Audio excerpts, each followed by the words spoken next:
I am Ferdinand Marcos, and I am the President of the Republic of the Philippines.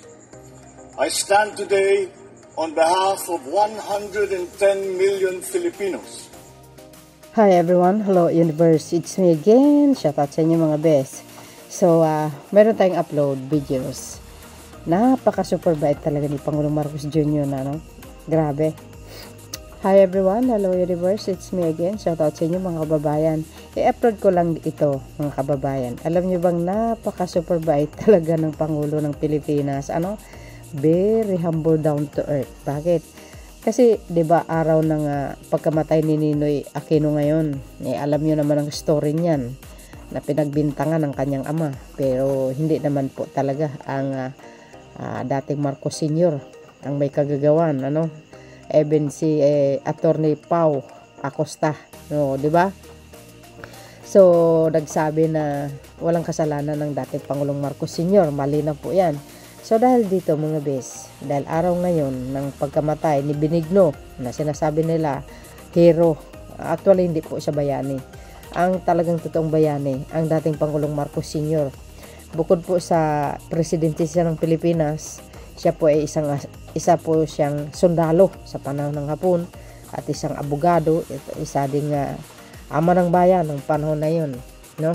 At sa legasiya, walang makakapantay sa kanya. Of course, pangalawa yung kanyang anak. Ito si Pangulong Marcos Jr. So dahil dito mga besa, tingnan nyo, kaya binibless ng Diyos, no, ng ating mahal na Panginoon si Pangulong Marcos Jr. dahil sa napaka magandang puso na ito, no?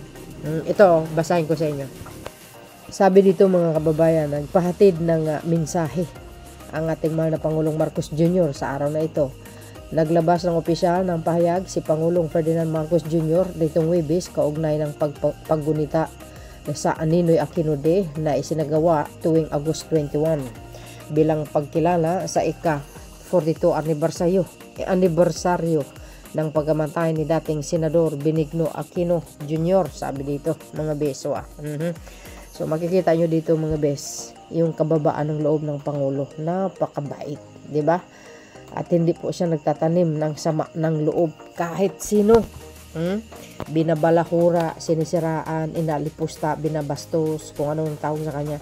Pero still pa din yung kababaan ng loob. Kaya binibless siya ng Panginoon eh. Oo, totoo yan. Buong pamilya niya. Tingnan yung mama niya. 98 years old. Pero yung mga kalaban niya, patay na. Yung nagbibintang sa kanya. Yung naghahabol sa Elgate Wealth na unang namatay. Dekada na. Ayon sa Pangulo, ang araw ng paggunita kay Aquino ay mahalagang bahagi ng kasaysayan ng bansa na nagdadala ng aral sa mga susunod na henerasyon, sabing ganyan. Yes, nasabi niya yan because hindi involved ang kanyang ama dyan. Dahil sa mga tao na nagtangka, na kumitil sa buhay ni Benigno, dapat lang na pagbayaran yan, no, sa kabilang buhay. Hindi man nabigyan ng hustisya yung dating senador, pero ganun pa man, sa mata ng Diyos hindi po nakakaligtas. Sapagkat ang Diyos alam kung sinong tunay na salarin. Di ba? Ang daming kumanta. Di ba? Kaya ang pamilya Marcos talaga binibless ng Diyos. Bakit? Dahil kung hindi binibless ni Lord yan, hindi po makakuha ng 31 million ang boto ng ating mahal na Pangulong Marcos Jr. sa kasaysayan ng Pilipinas. The only one president landslide sa eleksyon. Di ba? Blessing po yun.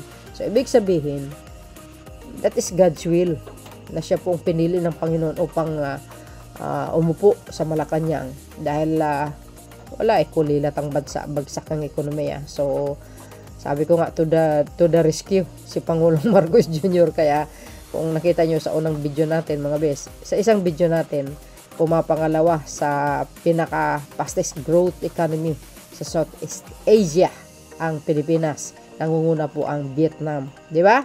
This day before become an invitation to govern with the sovereignty, conscience, and foresight. In honoring this day, the Republic signals its readiness to uphold leadership that strive towards wholeness and reconciliation. Ano ni Pangulong Marcos Jr., di ba?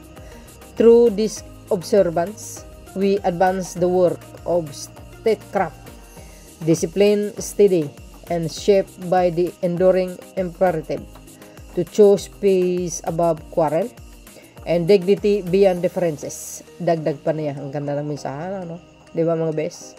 Oh, yan. Alam nyo, biblical.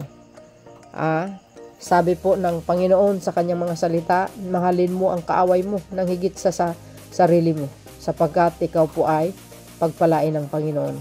Oh, di ba? Sabi ni Lord, yung mga umaalipusta sa iyo, yung mga naninira sa iyo, hayaan mo na. Ako ang bahala, nagaganti sa kanila. Oh, di ba? Maganda po 'yun, yung pinapakitang ugali ng Pangulo, no? Na talaga namang maganda itong pag-uugaling ganito, no? Magandang ehemplo sa mata ng mamamayang Pilipino. Kaya the more na sinisiraan ng Pangulo, the more na kumbaga gumaganda ang kanyang pamumuno, binibless siya ni Lord. Di ba? Ako'y saludo kay Pangulong Marcos Jr. sa kababaan ng loob niya, very humble. Kaya yan dapat ang tularan ng lahat. Kaya batuhin ka ng bato, batuhin mo ng tinapay. Di ba maganda yun, guys? Masasabi nyo, komento nyo dito sa mensahe ng pinakamabait na Pangulo sa kasaysayan ng Pilipinas. Hindi pala away, mababa ang kanyang kalooban, hindi mapagtanim ng sama ng loob, kaya binibless siya ni Lord talaga. Tingnan mo ang kanyang ina, no? Dahil napakatanda ng edad, 98, malapit na mag-100, no? So sa mga ganyang edad, talagang blessing po yun, mga kababayan. So dahil dito mga bes, ito po ang pinaka-latest updates ko sa inyo. Thank you for watching. See you again on my next upload. Bye bye bye and babus. God bless Philippines.